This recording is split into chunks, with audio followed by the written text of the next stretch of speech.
Bonjour. On est là.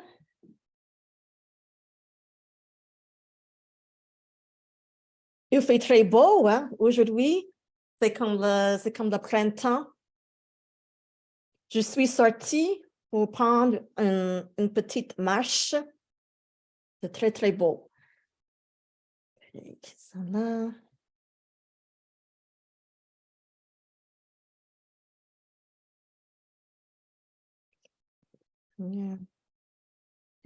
Les gens arrivent. OK. Donc, c'est jeudi, donc c'est-à-dire la fin de semaine approche.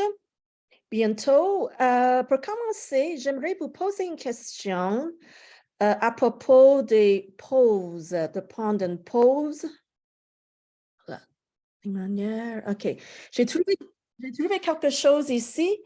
40 manières de faire une pause. Une pause, un break. Donc, il y a beaucoup de choses, des activités ici. Donc, j'aimerais savoir, qu'est-ce que vous aimez faire pour prendre une pause ou de faire une pause? Qu'est-ce que vous aimez faire pour faire une pause? Pour moi, personnellement, je pense que moi, j'aime, pour faire une pause, j'aime écouter les oiseaux, j'aime faire du yoga et j'aime parler à un chat. Mais malheureusement, j'ai pas de chat chez moi aujourd'hui. Donc, qu'est-ce que vous aimez faire quand vous faites une pause? Vous demandez, Lillian, qu'est-ce que tu aimes faire pour faire une pause? J'aime lire et faire des cookies. Lire et faire des... Cookies. Oh, des cookies, OK, et faire des cookies, oui. Ah oui, des cookies, oui, ici, faire des cookies. On dit biscuits et cookies, les Français surtout disent faire des cookies. OK, oui, ça c'est bon. Oui, j'aime ça aussi. J'aime faire des cookies aussi. Et mon mari aime ça aussi parce qu'il aime manger des cookies. Andrew, qu'est-ce que tu aimes faire pour faire une pause? Je préfère faire une pause, faire une sieste. Ah, OK, pour faire une sieste, c'est une activité. OK, oui, ça c'est une bonne activité, faire une sieste. Et Daria, qu'est-ce que tu aimes faire pour faire une pause? Oui, j'aime créer son dressing. Tu aimes, je n'ai pas entendu. Créer son dressing. OK, je pense que le micro était... est-ce que tu peux répéter, excusez-moi? Sorry, can you hear me? Créer son dressing. Trier son dressing, tu veux dire? Oui. OK, trier son dressing. Trier, oh, OK, trier son dressing, ça veut dire de trier, OK, veut dire to sort. Donc, trier son dressing, c'est-à-dire to sort clothes. Organize. Okay. Oui, organize, oui, c'est ça, organize, trier, to sort, ouais. Et moi, j'ai fait ça ce week-end, ouais, c'est une activité nécessaire. Christine, qu'est-ce que tu aimes faire pour prendre une pause? J'aime lire et aller au café. OK, tu aimes lire et aller au café. Oui, ça, c'est des belles activités. Donc, tu peux lire au café aussi, hein, en même temps. Caitlin, qu'est-ce que tu aimes faire pour prendre une pause? J'aime aller à la boulangerie. À la boulangerie. OK, aller à la boulangerie. Ah, est-ce qu'il y a une bonne boulangerie à Columbus? J'aime la crumble cookie. Crumble? Ah, ok, je Oui. ne connais pas. Ok, c'est à Columbus, Crumble. Il y a une boulangerie, ok, qui s'appelle Crumble. Ok, je dois le chercher parce que je ne le connais pas. Et Maddie, qu'est-ce que tu aimes faire pour prendre une pause? J'aime lire et pendre. Pendre. Oh, peindre, oui, peindre, ok. Ah oui, parce que tu fais de l'art aussi. Ah, tu aimes peindre, ok. Donc, lire et peindre. Oui, peindre, la peinture, c'est une très belle activité. Mais je trouve qu'il y a beaucoup de choses ici, c'est ce qui est intéressant. J'aime aussi sourire sans raison. Ok, ça c'est très beau aussi, sourire sans raison. D'autres choses intéressantes. Écosser des petits pois. Écosser, okay, des petits pois. J'aime ça aussi. Observer un objet familier, mais avec un regard neuf. Okay, ça c'est bon aussi. Puis il y a d'autres choses. Rendre visite à quelqu'un qu'on n'a pas vu depuis longtemps. Dire merci à quelqu'un, ça c'est bon aussi. Suivre un papillon. Inventer une chanson. Ouvrir le dictionnaire au hasard. Saluer son voisin, il y a beaucoup de choses. Je trouve que j'ai trouvé ça et bon, c'est quelque chose qui est très amusant pour voir. OK.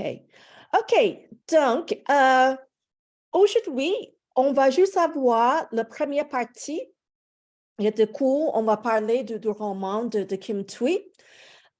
Et dans la deuxième moitié du cours, on n'aura pas de cours, OK, parce qu'on a un contrôle, mais je vais rester ici au cas où vous avez des questions. Okay, so we won't have class during the second half, but I can stay online, okay, in case anyone has any questions. Okay, the control, okay, it's the same format as the last control. You want to make sure that you have reviewed vocabulary from chapters 3 to 4, grammar, basic, all the grammar from chapters 3 to 4, possessive adjectives, possessive pronouns, irregular adjectives and their positions, passé composé with avoir and être, direct object pronouns, indirect object pronouns, passé composé with direct and indirect object pronouns, the conditional, and make sure that you have reviewed all the cultural readings and also the text that we are going to be talking about today. OK, donc c'est ça le deuxième contrôle. Donc, la dernière fois, on a parlé de Lala Essedi qui, elle, espère montrer au public qu'une identité complexe de la femme musulmane, n'est-ce pas? Elle dit que il y a beaucoup de stéréotypes autour de l'identité féminine musulmane. Donc, elle voulait corriger les stéréotypes attribués aux femmes musulmanes. Okay. Et on a parlé l'autre fois de notre identité. Est-ce que vous avez une identité complexe? Pour quelques-uns, non, pas nécessairement. Pour d'autres personnes, oui, comme moi, j'ai dit que j'ai une identité complexe. Oui, je suis chinoise, d'origine chinoise, mais je suis née à Chicago. Mais en même temps, je suis professeure de français, donc il y a beaucoup de cultures différentes. Mon mari est québécois. Et puis, moi, parfois, je me sens comme j'ai 3 identités, mais finalement, je m'identifie plus avec la culture québécoise que la culture américaine ou chinoise. Mais je dirais que toutes les 3 cultures font partie de mon identité. OK. Puis, on a parlé des stéréotypes aussi. Okay, have people ever formed stereotypes about you? Okay, we're talking about identities. Actually, when we talk about Kim Thuy in a moment, and about her book and her identity, we'll see that her identity is quite complex as well. But just a question you can answer in French or in English. Have people ever formed stereotypes about you? I can say for sure, yes, as an Asian American, who is who in French we call une minorité visible. Do we say this in English? Visible minority. Do we say that too in English? In French we say une minorité visible. As such, looking Asian, I have to say that I have come across a lot of stereotypes here in Columbus, Ohio, elsewhere as well. When my dog was alive, she's passed for many years now. I would walk her a lot, especially on a beautiful day like this.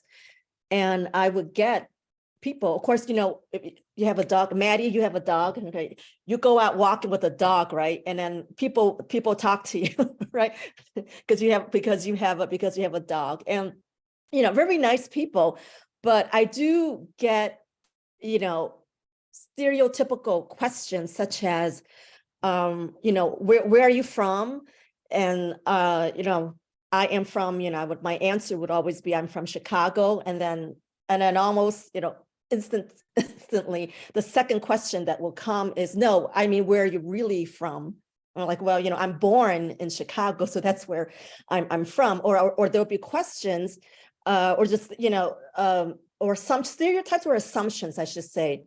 Or I do get a lot of comments from people wondering why my English is so good.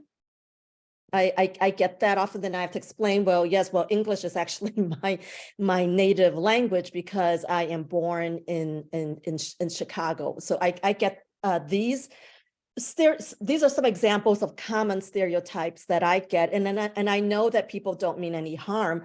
It's just, curiosity when they ask these questions, and they often ask in a very polite and nice way. But there's this assumption about me that because I am Asian origin, that I must be, I think, that I must be from China, where they don't know that I'm Chinese. They just see that I'm Asian and make the assumption that I must have been born elsewhere, or that because I look Asian, I must not speak English very, very well. Or sometimes they say, wow, it's amazing, where did you learn your English?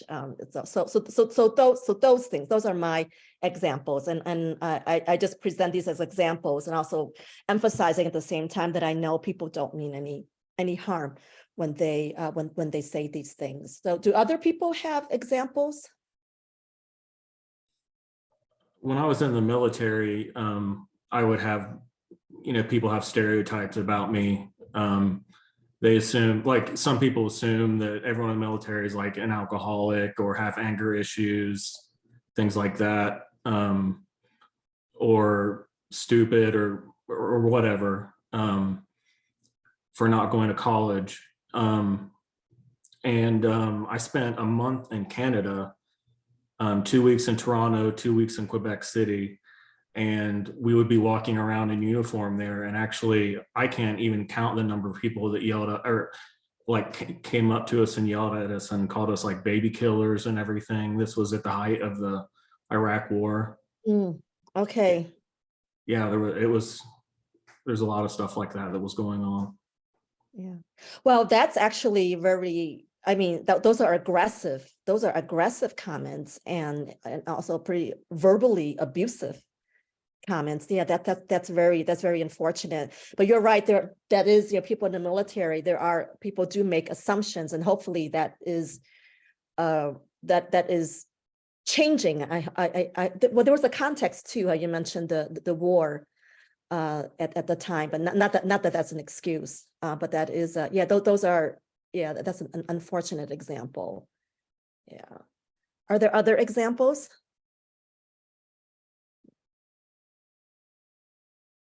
Now, everyone else been pretty fortunate to have not been stereotyped. Yeah. So here, just between my example then in Andrew's example, we can see that, the stereotypes, sometimes they're, they can be not very harmful. Like in my case, they're very innocent comments, not really harmful. But I think an example that Andrew presented, I mean, those are actually abusive comments. And so they can also be very harmful, and these stereotypes can perpetuate as well. But going back to, about language study, then, how does studying a new language, how can that play a role in efforts to combat racism, stereotyping, and things of that nature? I kind of put them together, but racism or stereotyping or both.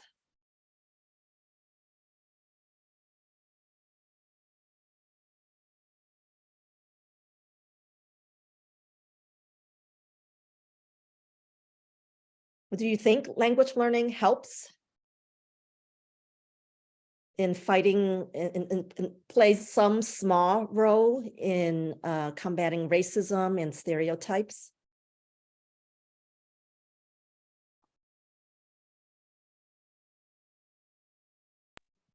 I think learning how to communicate in a different language can kind of help you or help people like identify similarities between their native language and the one that they're learning. Okay, so there's some similarities sometimes between languages. Okay, that can open doors, right? And language learning, when you're learning a language, right, you also learn about another culture. And that perhaps also opens up, allows us to learn about another culture. Yeah. Andrew, did you have something to say? Yeah, I was going to say it kind of takes down a boundary between cultures, because I know in time that I've spent in Southern California, you have, some people that say, why move to this country and not know how to speak English? And then you have Hispanic speaking people saying, like, well, how can you live in Southern California and not speak Spanish? And there's not a lot of give there, but the more that you learn each other's language, that's just one small, crack that you can start to form to, getting in there and combat racism. Yeah. Well, I think it forms a bond. I think it's effort, right? To even if it's just a word that we know in another language, that starts to break down some barriers into it's a racism. I mean, we're not going to it's not going to disappear just like that, and learning a new language is just not going to make that disappear, but it can play maybe a small role, in moving things in the right direction.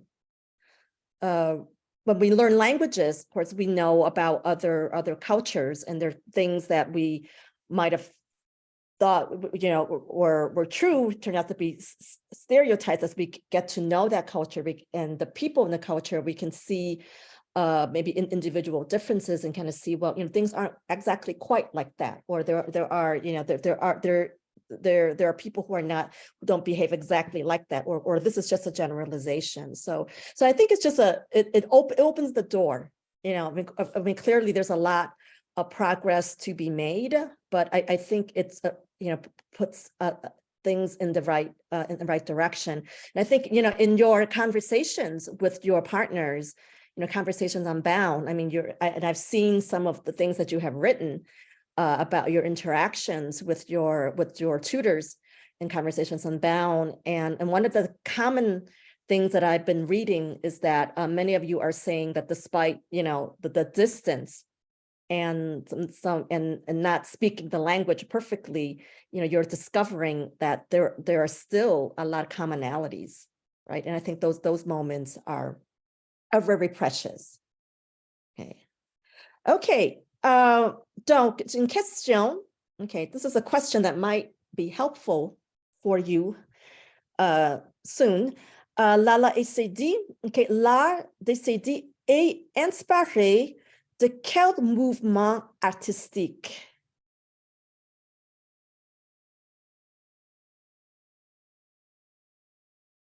Okay, which artistic movement is her art inspired by?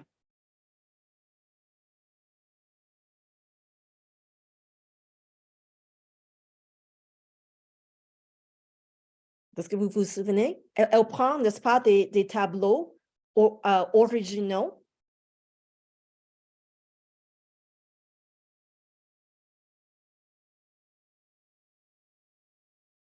Remember what her paintings are originally from? The original artworks are from which artistic movement?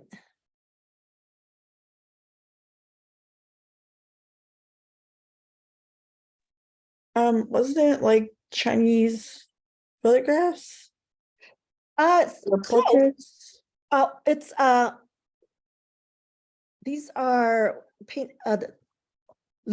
Orientalism. It's an art, right? So it is Asian. It is Asian art. So you're right on that respect. And remember, she takes these are original paintings, and I can't remember what the names, where the original artists are of these paintings. And then so this one, this is a painting here, and then she takes the scene, and then she transposes the scene from with her own eyes, right? Looking at the eyes from a harem. And remember, like she talks about how in a lot of the original paintings they're very sexualized, but then she transposes that. So she was very inspired by Orientalism as an art movement. Okay, so it's something you wanna keep in mind. Okay, donc aujourd'hui on va parler d'un auteur, Kim Thuy, et vous avez lu aussi un petit extrait de son roman Rue. Rue, c'est un roman semi-autobiographique. Okay? Comme vous avez lu, Kim Thuy avait 10 ans, okay, en 1969, quand elle a immigré au Québec avec sa famille. Ils ont choisi le Québec puisqu'ils parlaient déjà le français. Okay? Parce qu'ils parlaient déjà le français, parce qu'au Vietnam, n'est-ce pas, les Vietnamiennes, beaucoup de Vietnamiennes parlent français à cause de la colonisation. Donc, c'est pour ça qu'ils ont choisi le Québec. Donc, un représentant du gouvernement québécois les a rencontrés, okay, dans un camp de réfugiés en Malaisie. Okay, donc, cette partie, c'est une histoire actuelle, c'est une vraie histoire. Donc, dans Rue, c'est le titre de son roman.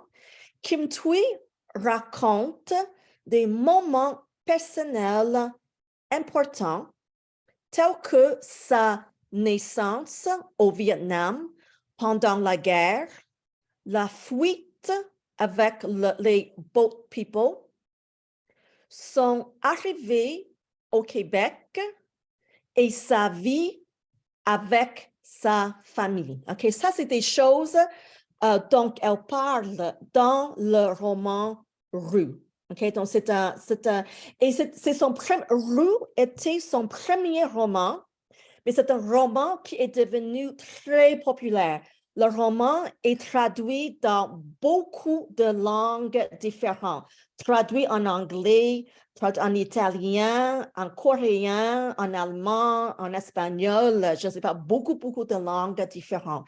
Donc, je vais vous montrer un extrait d'une entrevue avec Kim Thuy. C'est en anglais, je pense que c'est en anglais. Oh, qu'est-ce qu'il y a? C'est unavailable?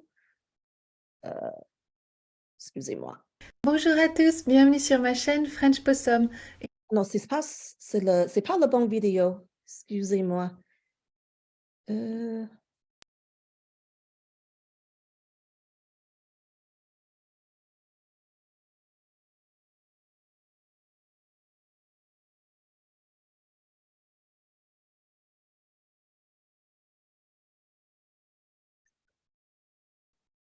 Oui, je l'ai. Excusez-moi, c'était pas le bon vidéo que j'avais.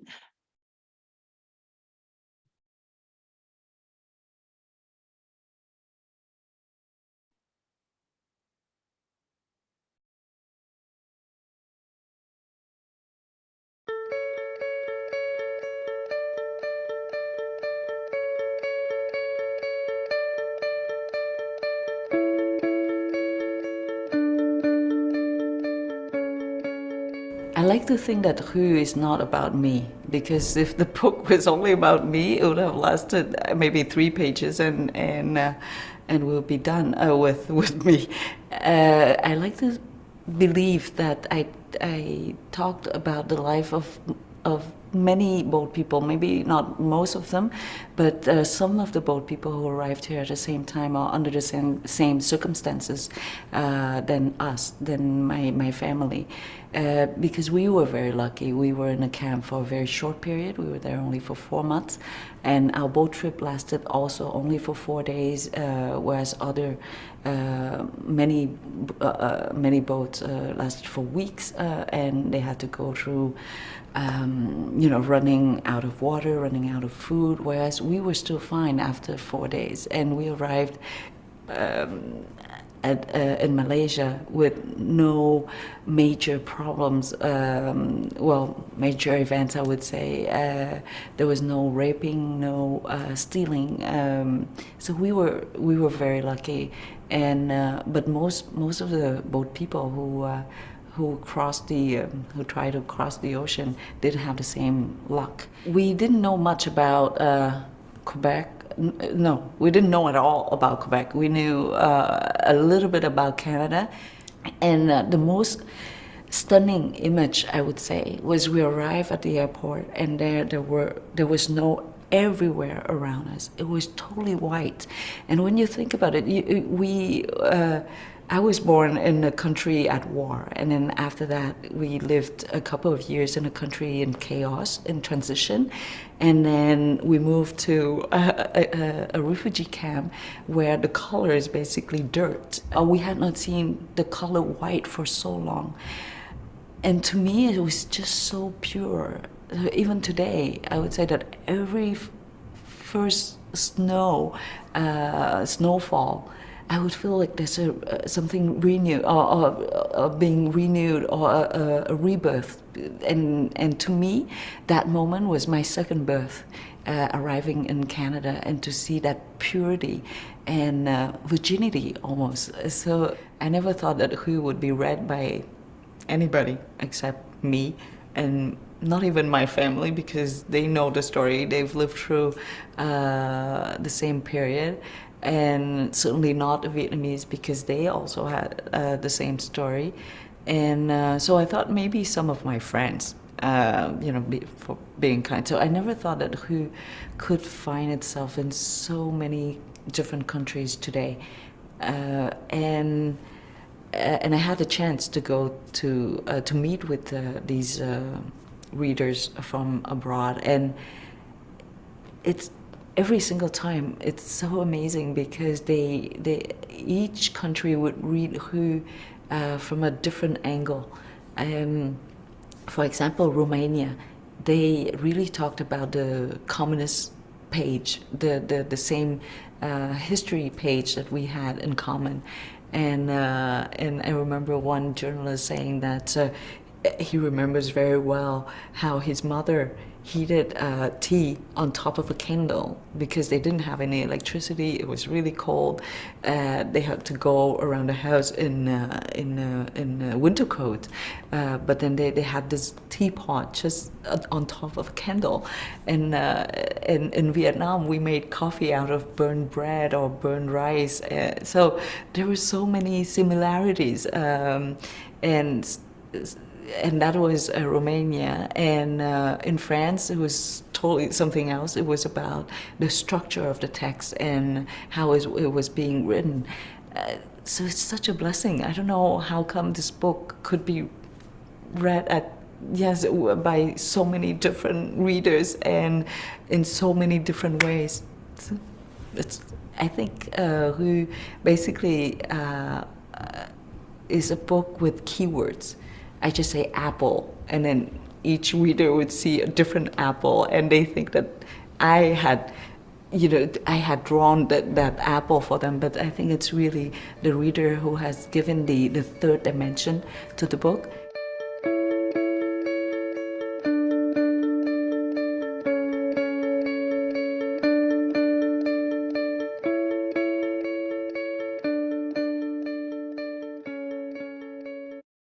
OK, j'arrête là. Bon. OK, je reviens à mon diapo. OK, ça, c'est le livre Rue que vous avez lu. Donc, le livre a gagné aussi beaucoup de prix. Donc, Kim Thuy, elle habite aujourd'hui à Montréal avec ses parents et avec son mari et avocat. Et ils ont deux fils. Donc, elle écrit en français. Donc, c'est une Vietnamienne d'origine immigrante qui écrit en français. Donc, comme vous avez lu, un thème important dans le roman est l'identité, dans le roman Rue. Donc, le qui, où, quand, quoi, OK, à propos du texte Rue, le qui, n'est-ce pas, on a la narratrice, il y avait la mère de la narratrice, il y a des soldats dans le livre, les enfants de la narratrice et les passagers, les boat people. Okay, ça, c'est les gens dans le livre Rue. Donc, c'est la narratrice qui est un peu comme Kim Thuy, mais pas tout à fait non plus. Ou, bien sûr, c'est le livre se passe à Saigon, au Vietnam. Il y avait le bateau et les rives de Rache Gia. Okay, ça, c'est les lieux nommés dans le roman. Donc, quand pour l'histoire, la tête est le nouvel-an vietnamien. Okay, il y avait cette occasion qui est parlée dans le livre. L'offensive du Tet, c'est a military campaign during the Vietnam War that began in 1968, as a time period. Et la nouvelle année du singe, nouvelle année, New Year, du singe, monkey, the year of the monkey. Okay, donc ça, c'est le contexte du livre Rue. Et de quoi parle le texte, comme Kim Thuy a dit, le texte parle de la guerre au Vietnam, la naissance de la narratrice, le but pour sa naissance, the reason for her birth, la signification des noms de la narratrice et de sa mère, les enfants de la narratrice, et puis la peur et l'expérience des boat people. OK, ça, c'est les thèmes différents dans le roman Rue. OK, donc ici, c'est un extrait du texte que vous avez lu. OK, donc, deux questions ici. Quelles sont les raisons pour lesquelles la narratrice est née d'après elle? Okay, so why was she born according to her? Et comment est-ce que la narratrice explique les liens entre son prénom et celui de sa mère? Okay, how does she explain the relationship between her name, first name, and her mother's name? Donc, elle dit ici, je suis née à l'ombre de ces cieux ornés de feux artifices, décorés de guirlandes lumineuses, traversés de roquettes et de fusées. C'est très poétique.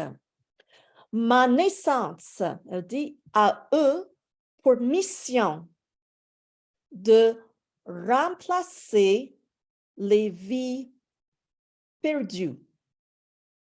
Ma vie avait le devoir de continuer celle de ma mère. Okay, c'est ça, c'est juste les deux phrases ici. Ma naissance a eu pour mission de remplacer les vies perdues. Ma vie avait le devoir de continuer celle de ma mère. Okay. Qu'est-ce que ça veut dire? La première phrase en anglais. Ma naissance a eu pour mission de remplacer les vies perdues. En anglais, qu'est-ce que ça veut dire?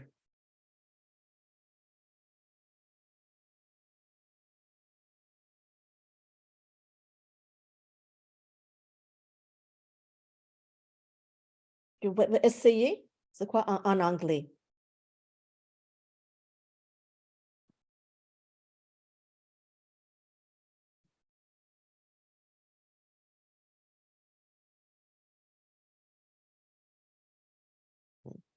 Andrew, as-tu une idée? Une idea?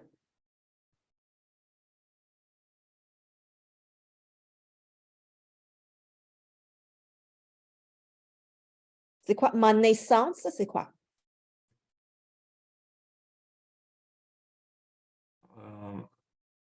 I don't know that part, but it's the ending is something about replace views given or something like that.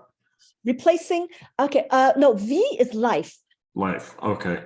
So, Yeah. okay. Can somebody else help? That's a very good start. What is ma naissance?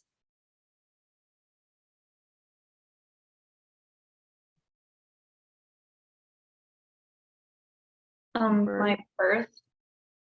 My birth. Okay, my birth. Okay, a eu pour mission. Okay, a eu you should recognize, right? It's the passé composé of avoir. So what was the purpose of her life? Is it to replace other lives that were lost? Exactly. Remplacer les vies perdues. So we're talking about the Vietnam War here, right? So she's saying my birth, the mission, literally my birth had for a mission to replace lost lives. So in other words, we would say, you know, my birth, the mission of my birth was to replace lost lives. And she continued, ma vie avait le devoir de continuer celle de ma mère.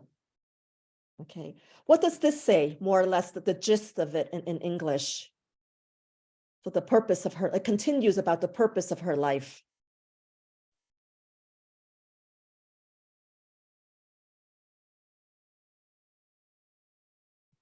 Le devoir, you know the word le devoir as homework, but le devoir also translates into a duty.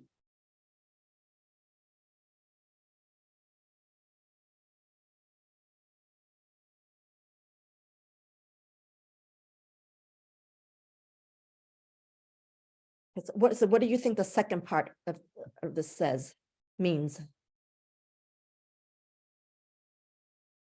It was like her duty to be like her mother. To be like her mother, but to continue, cell refers to, literally this means my life had the duty of continuing that of my mother, that of meaning the life of her mother. So her life is like a continuation, to be able to kind of continue the life of her mother. So the second part is also very powerful. She says, je m'appelle, and I don't know how to pronounce the name here, don't speak Vietnamese, but je m'appelle, I think it's Nguyen Anti. So that's her name. Et ma mère, okay, this is her mother's name. She says, my name is this. My mother's name is this.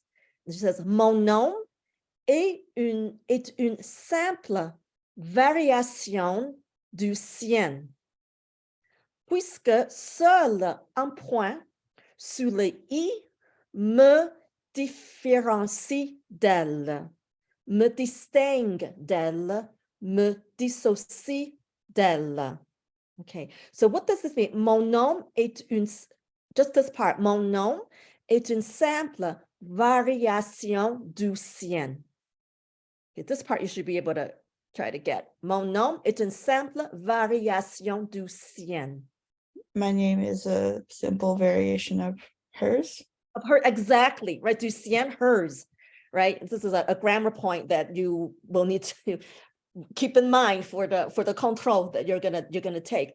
So my name is a simple variation of hers. C'est seul un point, just a point, a period, a dot. Sous le I, okay, under the I, differentiates me from her. So this is her name. Okay, and so this is right. So you can see how similar it is. There's a dot. It's hard to see. There's a dot here. See, there's a dot, and there isn't one here, but there's a marking here. So she's saying, my life is a simple variation of hers, because and even in the name, only a dot, okay, under the I differentiates me from her. That this is the only difference between us, even in the name. She said, j'étais une extension d'elle, même dans le sens de mon nom. What is she saying here? J'étais une extension d'elle, même dans le sens de mon nom.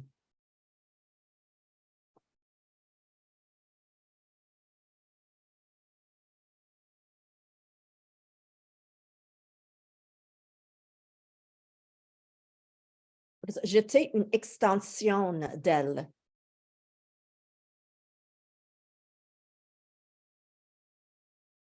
I'm an extension of her.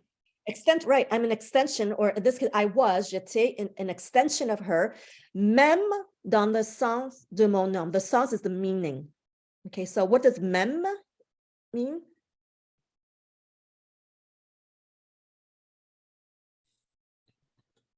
Even in the meaning of her name? Even in the meaning of the name, exactly, right?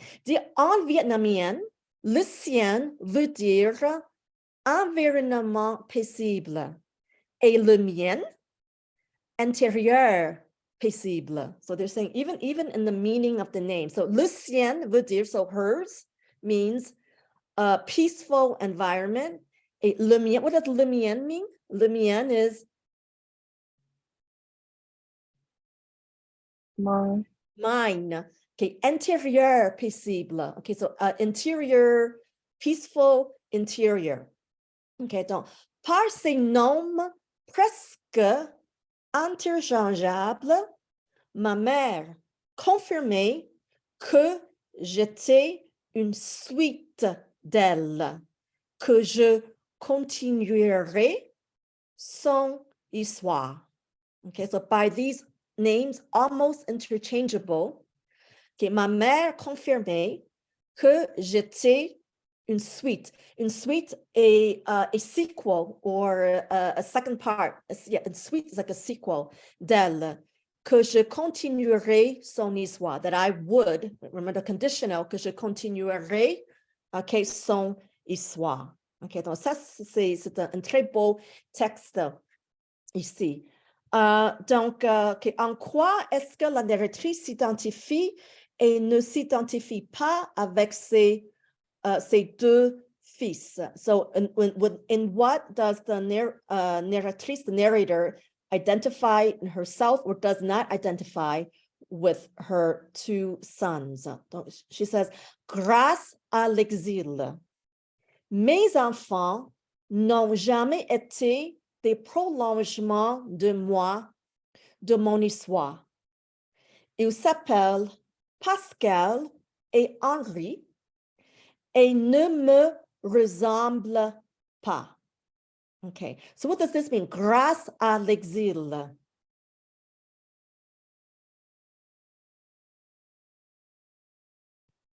What does that mean? Grâce à l'exil.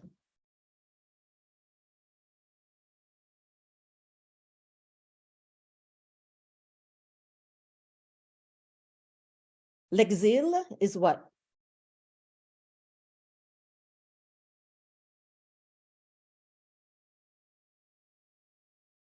Okay, that's a cognate. Exil.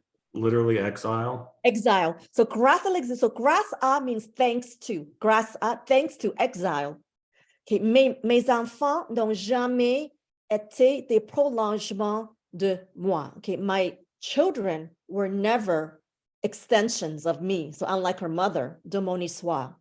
Okay. So her children are breaking that cycle. Ils s'appellent Pascal et Henri.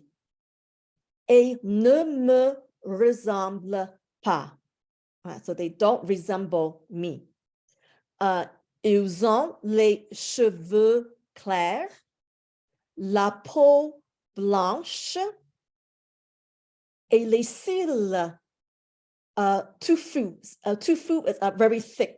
So les cils touffu are very thick, bushy eyelashes. Okay, so les cheveux clairs, so fair hair, la peau blanche, la peau skin. Okay, puis il dit, je n'ai pas éprouvé le sentiment naturel de la maternité auquel je m'attendais quand ils étaient accrochés à mes seins à 3 heures du matin au milieu de la nuit. L'instinct maternel m'est venu beaucoup plus tard, au fil des nuits blanches, des couchers souillés, des sourires gratuits, des joies soudaines.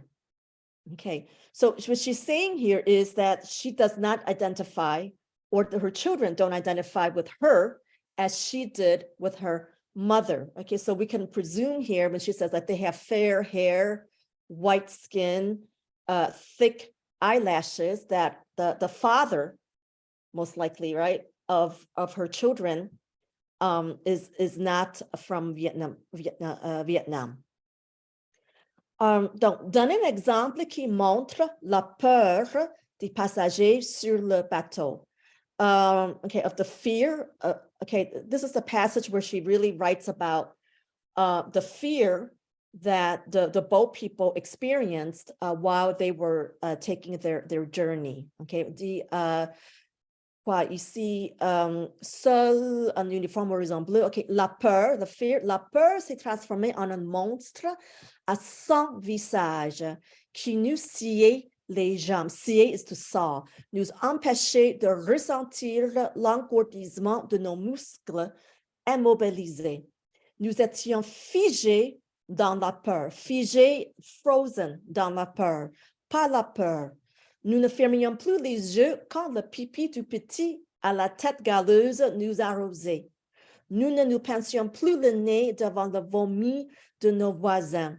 Nous étions engourdis, emprisonnés par les épaules des uns, les jambes des autres et la peur de chacun. Nous étions paralysés. Okay, I know there are a lot of words here, but basically in this passage, she's talking about the fear, describing really in detail how they were frozen frozen by fear. Here she says, we no longer close our eyes. Okay, when the pipi, okay, of du petit, like a young, a little boy, à la tête galeuse, head, you know, big head that would nous arroser, that would shower us. Okay, nous ne pensions plus le nez. We no longer held our nose.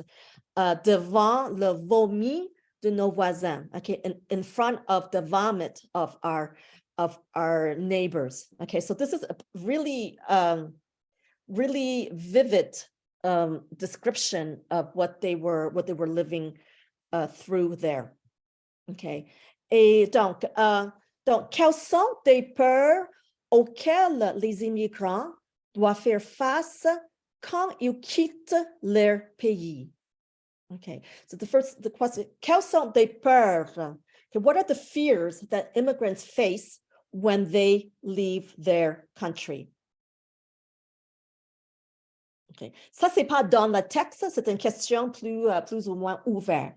Okay, an open question. What do immigrants face when they have to leave their country?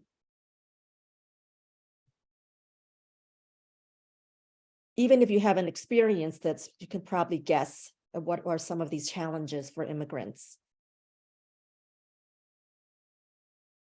So what are some of the challenges?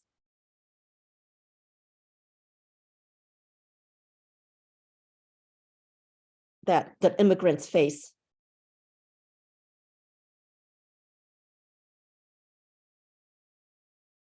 No idea? Stereotypes. Okay, certainly there's stereotypes, right? Immigrants face stereotypes. Mm-hmm. Finding work, especially if they don't speak the language. Yeah, that's a great example. Trying to find work, especially when you don't speak the language or you don't speak it very well, right? These are things that can certainly affect identity. Puis comment être un enfant d'immigré pourrait affecter son identité personnelle et culturelle? So how does being a child of immigrants, how might that affect one's identity, personal identity and cultural identity? I actually heard on a podcast today, a woman was describing being born in the US from Greek parents. And they had just moved here, and she was assimilating in a Greek neighborhood and going to a Greek school, yet trying to be American, while the Greek families in her family were trying to make them Greek. And so they didn't know what their true identity was, if they were supposed to be American or if they were supposed to be Greek. Yeah, that's a good example that can certainly bring about conflict, right? Conflicting things, especially for a young child trying to navigate all this. And I remember feeling this way too, feeling the same way as a child of immigrant parents, where being born, like me, born in the United States, but having Chinese parents who spoke Chinese at home and who would send me to Chinese school on the weekends. And we lived in Chinatown, actually in Chicago. And so there was always sometimes this pull of not knowing, which identity, which is my identity. And as a child, I also remember wanting to identify more with my American identity, because that's like my classmates, right? And I actually remember rejecting my Asian identity as a child, being ashamed of it, even I can say, just because as a child wanting to be like peers, just being like your peers. So there's always that kind of tension. And that's something that's pretty common. And I think that's what Andrew mentioned that in the podcast is something that's quite common for for children of immigrant parents. OK. Puis, d'autres questions maintenant. À propos de l'identité aussi, quelle est l'origine ou la signification de votre prénom? Est-ce que vous savez l'origine de votre prénom ou la signification de meaning? OK. Je vous donne mon histoire. OK. Mon prénom est Winnie. Et c'est écrit d'une façon unique. C'est W-Y-2-N-E. OK. Quelle est l'origine de mon nom? C'est parce que, comme j'ai dit, mes parents sont immigrants. Ils sont arrivés à Chicago pendant les années 60. Et moi, je suis née quelques semaines après leur arrivée aux États-Unis, à Chicago. Donc, mes parents ne parlaient pas très bien anglais et ils ne connaissaient pas beaucoup des prénoms américains. Ils ne connaissaient pas les prénoms américains. Mais ils voulaient un prénom qui commence avec un W, parce que mon nom de famille est Wang, un W. Donc, ils voulaient un prénom qui commence avec un W. Donc, ils ne connaissaient pas des noms américains en anglais. Ils ont demandé au docteur, au médecin, qui m'a livré de me nommer. Donc, c'est mon médecin, mon docteur, qui a choisi le nom Winnie. C'est comme ça que j'ai reçu mon prénom. Ça, c'est l'histoire de mon prénom. Okay. Puis, Andrew, est-ce que tu sais l'origine de ton prénom ou la signification de ton prénom, Andrew? Mon prénom est mon père. C'est mon prénom. Oh, donc ton père s'appelle Andrew? Oui. Oui, OK. Donc, Andrew est le nom de ton père. C'est comme ça que tu as eu ton nom. OK. Oui, ça, on a parlé aussi l'autre fois que de nommer un enfant après un parent, c'est une façon de honorer aussi le parent. Oui, c'est très, très bon. Caitlin, quelle est l'origine ou la signification de ton nom, le nom Caitlin? Je n'ai pas signification of my pronoun. OK, pas vraiment, c'est juste que tes parents aiment le nom Caitlin. OK. Voilà. Mary? Ma nom vient de roman Madeleine. Un roman. Yeah. Madeleine? Oh, OK. Qui est l'auteur de ce roman? It's a series of children's books. Oh, oui. Oui, oui, Yeah. Madeleine. OK. Ah oui, oui, I don't know who the author is either. Yeah. Oui, Madeleine en France. Mhm. Madeleine. Oh, c'est Maddie, ça vient de Madeleine. Oh oui, elle est très mignonne. Elle est toujours habillée en jaune. N'est-ce pas? Un imperméable jaune, Madeleine. Oui. Oh, c'est intéressant. C'est très intéressant, Maddie. Christine, quelle est l'origine de ton prénom? Mon nom n'a pas signification. Non, non, pas vraiment. Pas, rien en particulier. OK. Et Daria? Oui, je nomme mon père. Ton père? Oui, OK, tu es nommé OK, après ton père, Daria. OK. Et ton père? Daryl is his name. OK, OK, c'est un lien avec ton père comme avec Andrew. OK. Et Lillian? Mon prénom, c'est le même de mon arrière-grand-mère. OK, ton arrière-grand-mère. OK, ton nom, le prénom Lillian et aussi le prénom de ton arrière-grand-mère. OK, ça c'est intéressant. Puis parfois, on dit le choix du prénom peut être une décision angoissante pour les parents. Okay? It could be a difficult choice for parents. Les prénoms sont le premier marqueur d'identité d'un individu. D'ailleurs, les prénoms portent des significations aussi. Comme dans le livre de Kim Thuy, la narratrice explique que Anthony voulait dire intérieur paisible. Donc, c'est ça, j'ai déjà posé la question avec vous. Donc, Kim Thuy est aussi une amie. Kim Thuy, ben, pas une amie proche, mais Kim Thuy, c'est un auteur très célèbre. Et ici, Zinyi, elle était mon étudiant au doctorat, my graduate student. Zinyi écrivait son thèse au doctorat sur Kim Thuy. Her dissertation was about Kim Thuy. Donc, j'ai demandé à Zinyi de faire une entrevue avec Kim Thuy.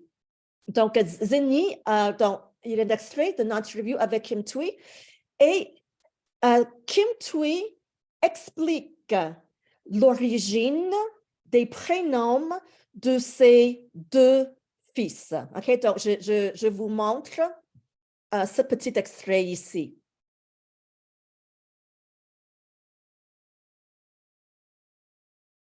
De sa mère parce que sa mère voulait que sa vie de sa mère parce que sa mère voulait que sa vie soit la suite de la sienne. Et moi, personnellement, j'ai adoré ce passage quand je l'ai lu. Et par contre, la narratrice dit que les noms de ses propres enfants ne sont pas les prolongements de son histoire. Et il y a une phrase très puissante. Oui, c'est grâce à l'exil, mes enfants n'ont jamais été des prolongements de moi, de mon histoire. Ils s'appellent Pascal et Henri et ils ne me ressemblent pas. Quelle belle phrase. Ça m'a beaucoup touchée en lisant ce passage. Et donc, il semble que pour vous, le choix du prénom marque l'identité de l'individu. Quels sont les noms de vos enfants et comment êtes-vous arrivé à les choisir? Et c'est une question pour les lectrices et les lecteurs de l'enfant. Alors, mes deux enfants s'appellent Justin et Valmont. Valmont et Justin. Et Justin, parce que ça fonctionne bien en anglais aussi, Justin. Et je voulais lui donner un nom qui ne porte pas une identité culturelle, justement. C'est étrange, hein, mais pendant très longtemps, je m'appelais seulement Kim. Et mon nom de famille, c'est Lee. Lee. Lee, comme ça. Oui, elle est grecque. Alors, Lee, je pense que c'est comme ça. Oh, Lee, en fait, en chinois, c'est le même nom de famille. Oui, c'est ça. C'est celui-là. Mon nom de famille, si on écrit en chinois, c'est Lee. Ce Lee. Et pendant longtemps, je voulais qu'on oublie que je viens d'ailleurs. Que juste à travers mon nom, qu'on puisse déjà dire que je viens d'ailleurs. Donc, c'est en fait de s'effacer. Et dans toi, je pense que j'ai écrit justement ce désir de s'effacer pour exister. Oui, c'est un thème présent dans presque toutes des œuvres. Et donc, le livre, c'est le premier moment où j'ai combiné les deux noms. C'est-à-dire, à la maison, tout le monde m'appelle Thuy en vietnamien. Thuy. Il n'y a personne qui m'appelle Kim. C'est pas un nom en vietnamien. Il n'y a personne qui me parle en vietnamien qui m'appelle Kim. Parce que Kim, c'est un Ok, j'arrête. pour toutes les filles de la maison. Donc, ce n'est pas un nom, un prénom. Le prénom, c'est le prénom. Et le qui est Thuy. Et donc, chez moi, c'est Yang Hugh, c'est Kim Yang, Kim Hugh, Kim Thuy. Okay, j'arrête. Okay. Okay, did you get what is her son's name? Were you able to catch that? What's her son's name? It's, she said Justin. Okay, Justin or Justin. And she said Justin. And did you catch why she gave him that name? You were to catch any of that? No. She said she gave the name Justin, which is Justin. She said in English, because she said justement, it doesn't have any cultural identity, because it can be just if someone sees Justin written, they could pronounce it Justin, like in English, or Justin in French. And so just looking at his name, she says they can't tell what his cultural identity is, so that there is no judgment on what his identity is. So she specifically chose a name where it could go either, it could be pronounced a certain, and it could be in English, and it could be in French. And actually, her husband is Quebecois. He's a native French speaker. He is a lawyer. And so I thought it was very interesting. Like she doesn't want people to form judgments about him by name, whether it sounds like it might be a Vietnamese name or a North American name, just like they wouldn't be able to pass any kind of judgment. And she actually has another son, and his name is Valmont. I don't want to play the whole thing; it's too long. Valmont is a name that means, I think, great strength and things. And he is the younger son, and he is actually autistic. he was born autistic, and so Kim Thuy also and actually Zinni, because I told her, I said, go, I said, do an interview with her, and then she had an invitation for Kim Thuy to go to her house. I said, go, take the opportunity and go. And so she went, and Zinni said, then her children were at home too. Then Valmont would come home from school. He's autistic, but he knows how to communicate in his own way. And he has an obsession with VHS video cassettes. And so he would make train tracks all along the house with these. So she has two sons, Justin and Valmont. And Vatma, I can't remember how old he is today, but he still lives at home, and Kim Thuy is also a spokesperson for autism, and she's also written a book about autistic children. Okay, donc c'est un écrivain vraiment extraordinaire. C'est quelqu'un que je connais maintenant aussi, que mon étudiant Zinni connaît personnellement. Aussi. Donc, toutes ces questions sur l'identité qui est très, très important comme discussion pour nous aussi. Donc, je vais terminer bientôt le cours ici. Je vais partager. OK. OK, just wanted to let you go for the second half. Next week, Tuesday, you have a composition, okay, to write. That is, it's something that you will turn in on Carmen. The syllabus says that the first half of class, there's no first half of class, you do the composition, and then the second half of class is chapter 5 of vocabulary 1, okay? But what I'm gonna do, I think it's better, is I'm gonna flip this, okay? We're gonna start class at normal time at 5:20 with chapter 5, and then I'm gonna end class, and then the second half of class, you will use that second half of class to work on your composition, okay? And I will remain online for anyone who may have any questions, okay? So just to let you know, we will have class next Tuesday at the same time at 5:20. I'm gonna flip this. I think this works better. So this way, after class, if you don't need any help, you're free to just log off, or I'll stay for as long as you need to help you with the composition. Okay, any questions? Okay, and your second conversations on bound activities coming up as well, so make sure you are making those appointments. Okay, are any questions? If not, you are free to go, but I will stay online here for time. And if you have any questions about, you need any help with anything, questions about a grammar point, I'm here. This is open. This is like an open session, okay, for questions.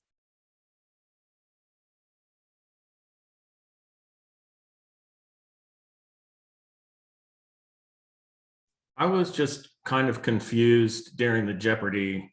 Okay, let me stop the recording. Oh yeah.